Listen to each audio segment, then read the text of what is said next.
Esta era a terra que Deus havia prometido para Abraão, Isaque e Jacó, e aos seus descendentes para sempre. Toda a terra que você está vendo, darei a você, Abraão, e a sua descendência para sempre.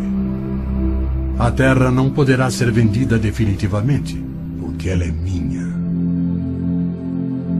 O povo que orgulhosamente habitava a terra prometida foi dizimado, espalhado e levado à Babilônia, onde passou 70 anos, conforme predito por Jeremias.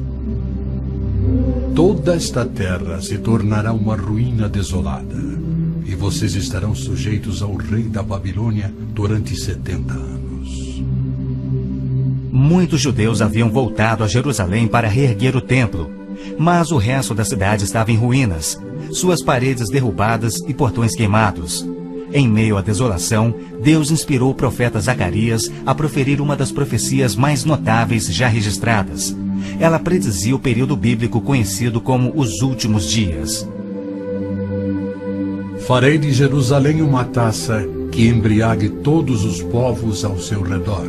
Farei de Jerusalém uma pedra pesada para todas as nações. O cumprimento dessa profecia, após o admirável renascimento de Israel em 1948, é constatado pelo mundo todo. Exatamente como previsto na Bíblia, ao invés de Nova York, Berlim ou Moscou, a pequenina Jerusalém é o fardo maior dos países do mundo. O peso que ela tem é tal que o Conselho de Segurança das Nações Unidas dedicou quase 1/3 das suas deliberações a Israel, que representa apenas 1/1000 da população mundial.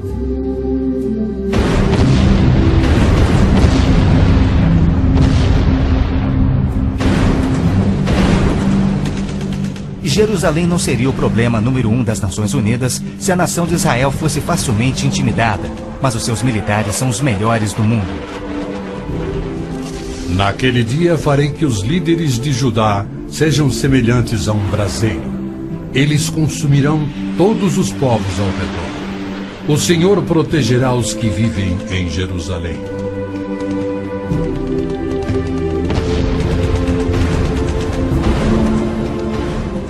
E exatamente como previsto, Israel tem devorado quem o ataca, vencendo todas as guerras, apesar de enormes desvantagens.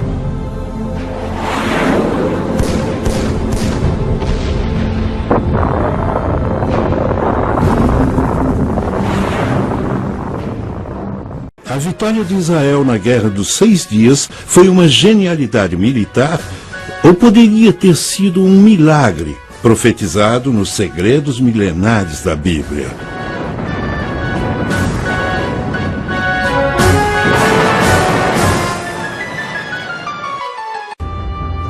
No final de maio de 1967, Nasser, presidente do Egito, ameaçava Israel de total aniquilação. A União Soviética e os Estados Unidos se posicionaram em defesa de seus respectivos aliados. Os soviéticos vinham suprindo o Egito e seus vizinhos árabes com armamentos e apoio, e os Estados Unidos firmaram sua posição ao lado de Israel, mas ninguém acreditava que a pequena Israel pudesse enfrentar um ataque maciço de seus vizinhos árabes. Ninguém, a não ser Israel. Nasser recebera o que acreditava ser informações confiáveis sobre o movimento das tropas de Israel que estariam se concentrando na fronteira da Síria, mas essa informação provou ser completamente falsa.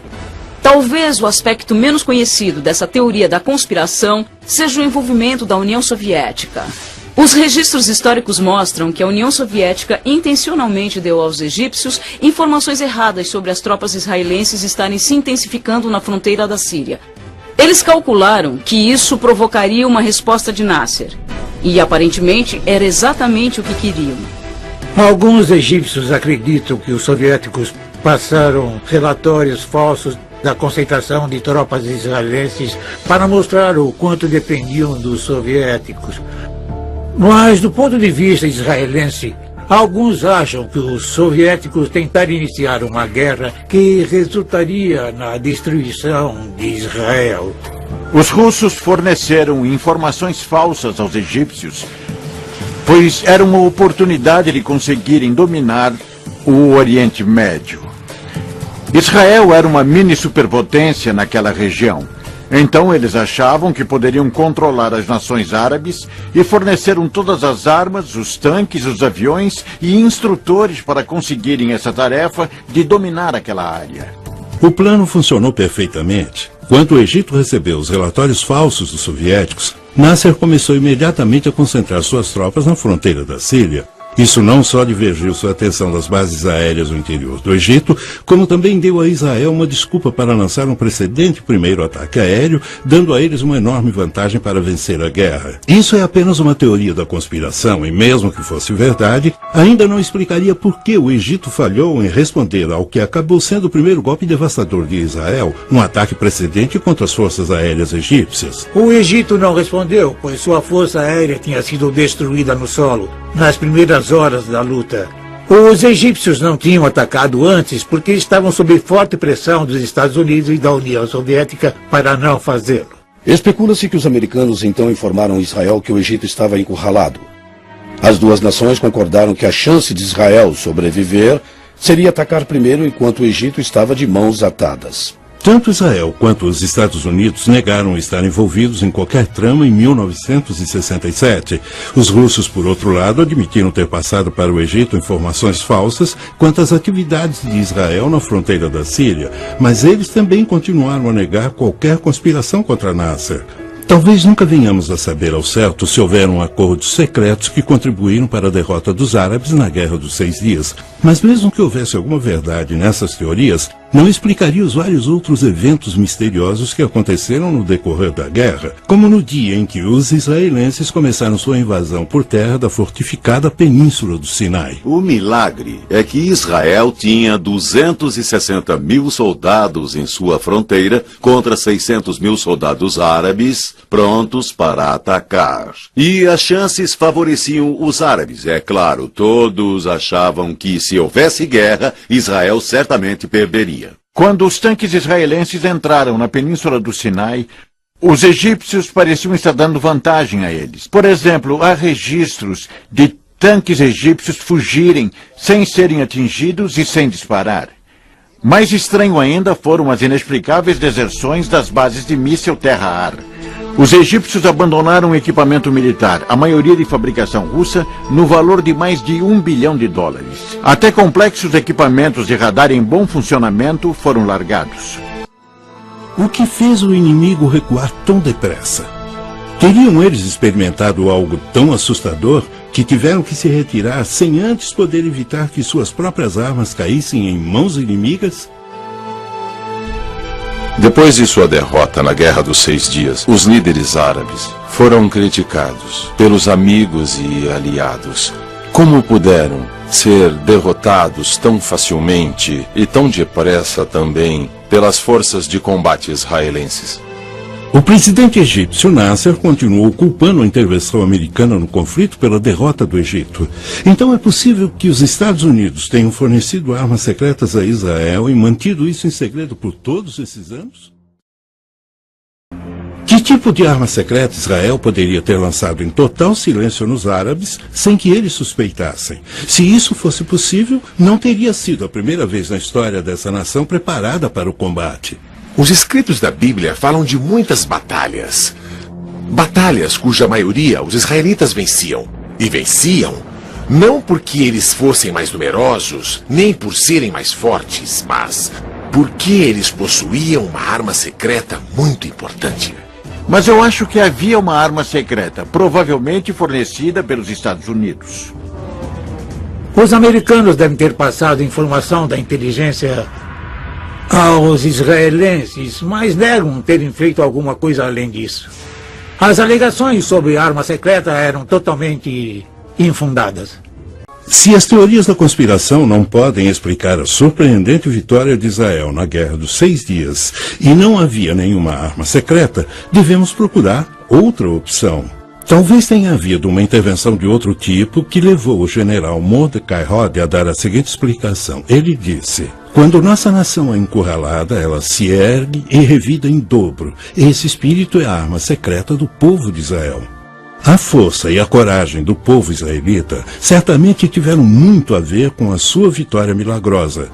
Mas teria havido outra força atuando no conflito? Uma força sobrenatural? Seria possível que os grandes profetas do passado de Israel estavam para receber o que lhes é devido? E quem confirmaria essa intervenção milagrosa? Os israelitas ou os árabes? Por milhares de anos, o povo israelita foi espalhado pelas nações frequentemente mais hostis do mundo. No entanto, uma esperança e uma herança em comum o mantiveram unido, apesar da fé e a coragem do povo judeu terem sido testadas ao limite extremo e além. O ano que vem, em Jerusalém, foi o laço comum que uniu geração após geração a duradoura esperança de retornarem à sua terra natal. Talvez por causa disso, o espírito coletivo e resoluto dos israelitas se endureceu como aço, tornando-os um dos guerreiros mais destemidos da terra. Isso explicaria como eles superaram os terríveis desafios para vencerem a Guerra dos 6 Dias? Talvez, mas também pode ter havido outra explicação. Estou convencido de que houve intervenção divina na Guerra dos 6 Dias. Comparando os dois exércitos, o seu tamanho, o número de soldados e comparando também o impressionante maquinário, você vê que era impossível isso ter acontecido sem uma ajuda externa. Israel era uma nação contra um mar de estados árabes. Parecia que iríamos perder e deixar de ser uma nação entre nações. Quando vencemos, especialmente quando liberamos a cidade sagrada de Jerusalém, não tínhamos a menor dúvida que essa era mesmo uma guerra, uma vitória projetada por Deus. O real milagre da Guerra dos 6 Dias foi que entre 31 de maio e 5 de junho de 1967, as condições favoráveis que quase garantiram uma vitória árabe derreteram como gelo sob o sol do meio-dia. E Israel subitamente emergiu vitoriosa, para a surpresa de todos. Acho que o poderio ocidental e todo mundo ficou totalmente chocado com a vitória após ter examinado o mecanismo da vitória de Israel. Descobriram que houve vários milagres. Surgimento de soldados que não deveriam estar lá, aparições milagrosas, como descrito por homens como Gerson Salomão, do Monte do Templo, de soldados com uniformes brancos que afugentaram os sírios. Ele conta a história de como eles salvaram sua vida. E mais tarde, ninguém conseguiu explicar aqueles soldados com uniformes brancos. Israel é um milagre. E como Deus aparece nos campos de batalha e na história de 4.000 anos, é um milagre. Na batalha que levou à Guerra dos 6 Dias, na fronteira de Israel com a Síria, fui muito ferido durante uma batalha longa e muito difícil. Um tanque me atropelou, então eu fiquei estirado no chão, quase morto. Eu só tinha minutos de vida. Centenas de soldados sírios vieram das montanhas e me cercaram. Nos meus últimos instantes de vida, pude ouvi-los carregando as armas para me matar. De repente, quando estavam prontos para atirar, deram as costas e voltaram rápido para as montanhas. No mesmo instante, eu vi uma luz imensa me cobrir de todos os lados e ouvi a voz de Deus falando com o meu coração. Você não vai morrer aqui, Salomão. Então seja forte, eu estou com você. Poucos instantes depois, os soldados israelenses me levaram para o hospital. Um fato inusitado ocorreu poucas semanas depois. Observadores das Nações Unidas, que acompanharam a batalha entre os sírios e a minha unidade, vieram me encorajar e disseram: nós perguntamos aos oficiais árabes que comandaram a batalha contra a sua unidade, por que não atiraram no oficial israelense quando tiveram a chance? E eles responderam: não pudemos matá-lo, porque quando estávamos prontos para atirar, de repente apareceram milhares de anjos. Nós os vimos com os nossos próprios olhos, e a única coisa que podíamos fazer era nos virar e correr rápido de volta para as montanhas. O Deus dos judeus queria esse soldado israelense vivo. Outro grande milagre aconteceu no Sinai. quando um soldado israelense que tinha perdido a sua unidade e estava sozinho, de repente viu uma unidade militar de milhares de egípcios. Eram milhares de egípcios. Quando eles o viram, ergueram as mãos e, de mãos erguidas, andaram até ele, prontos para serem aprisionados. Ele ficou surpreso, não acreditava no que via, mas os levou como prisioneiros. Eles o seguiram até a unidade principal da qual ele havia se perdido. Ao chegar à unidade, sua unidade ficou chocada. Eles não podiam acreditar. Um soldado israelense sozinho, levando atrás de si milhares de soldados egípcios de mãos erguidas, prontos para serem presos. Então eles levaram os soldados presos e depois interrogaram os oficiais egípcios. O que houve? Como se renderam a um soldado israelense? E eles responderam, ele não estava sozinho. Junto dele haviam milhares e milhares de anjos, com armas em suas mãos, prontos para atirar. E eles disseram, estamos prontos para lutar contra soldados israelenses, mas não estamos preparados para lutar contra os anjos de Deus. Essas não são apenas histórias místicas de livros. Isso é realidade na vida de Israel. Teria sido isso que o Senhor tinha em mente quando disse ao povo judeu em Levítico 26, versículos 7 e 8? Perseguireis os vossos inimigos, que cairão à espada diante de vós. 5 de vós perseguirão 100, e 100 dos vossos perseguirão 10.000. Tal ocorrência deixaria pouca dúvida quanto a quem era o seu protetor. Desde 1948, Jerusalém, o centro da fé judaica e sagrada para o cristianismo e o islã, tem sido uma cidade dividida. Israel controlava a metade ocidental da cidade e a Jordânia retinha o controle da metade oriental, que era a cidade antiga. Em 5, 6 e 7 de junho, houve uma briga ferrenha à volta toda do flanco oriental da cidade antiga. Mas na manhã do dia 7 de junho, o terceiro dia da guerra, as armas dos jordanianos se calaram. O general Uzi Narquis, da Força de Defesa Israelense, liderava o ataque. Ele conta que no quarto dia, uma calma sinistra pairou sobre a cidade. No início, ele chegou a pensar que fosse uma armadilha, mas os batedores confirmaram que a cidade estava vazia. Os jordanianos tinham saído na noite anterior, deixando todo o equipamento, e os israelenses, sem sequer atirar, entraram na cidade. Tomaram um monte do templo e alcançaram o muro ocidental. Quando os soldados israelenses entraram na antiga cidade de Jerusalém, não conseguiram acreditar no que viam. Lá perante eles estava o Muro das Lamentações, a única parede restante do segundo antigo templo que tinha sobrevivido à história da castigada região. Em 1948, os árabes tinham lacrado a antiga cidade e os judeus foram impedidos de entrar nesse lugar, o lugar mais importante do mundo para esse povo. Ali eles podiam agradecer e orar para o Deus que havia cuidado deles por milhares de anos. Nem todos os soldados israelenses acreditavam nisso. Alguns tinham pouco ou nenhuma convicção religiosa. Mas mesmo os incrédulos perceberam que algo importante havia ocorrido. Havia um significado especial na conquista milagrosa desses grandes trechos de terra, a mesma terra que os antigos escritos prometeram aos descendentes de Abraão? E a profecia da Bíblia teria sido cumprida quando Israel tomou posse de Jerusalém? O aspecto mais importante da Guerra dos 6 Dias foi o fato de Jerusalém ter sido unificada. Jerusalém tinha sido arrasada 20 vezes, mas nunca tinha sido dividida até 1948.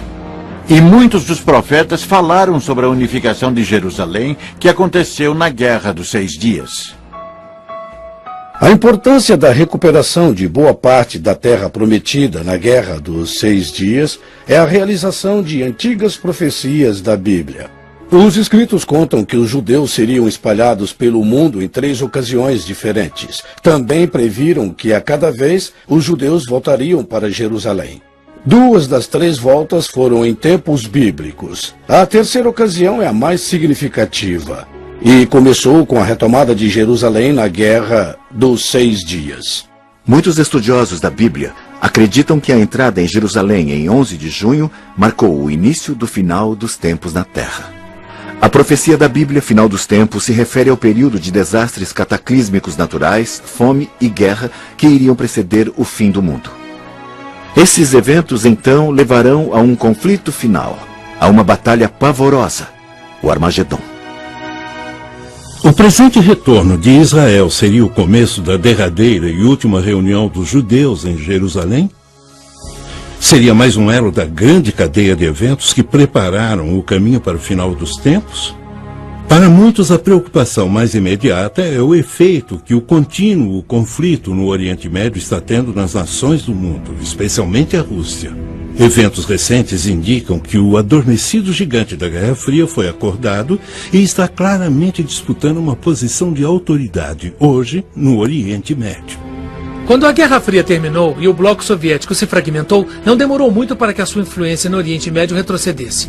Então, no início de 1990, a Rússia decidiu retomar sua tradicional posição no Oriente Médio, buscando uma política independente. Isso, às vezes, envolve apoiar regimes tidos pela América como perigosos. Ou seja, os aliados da Rússia na região se tornaram inimigos da América. Em anos recentes, as tentativas de se levar paz duradoura ao Oriente Médio têm continuado, mas sinto que não, elas desabam sob o peso do antigo conflito. Por outro lado, estudiosos da Bíblia argumentam que cada vez mais as antigas profecias relativas a Israel estão sendo cumpridas.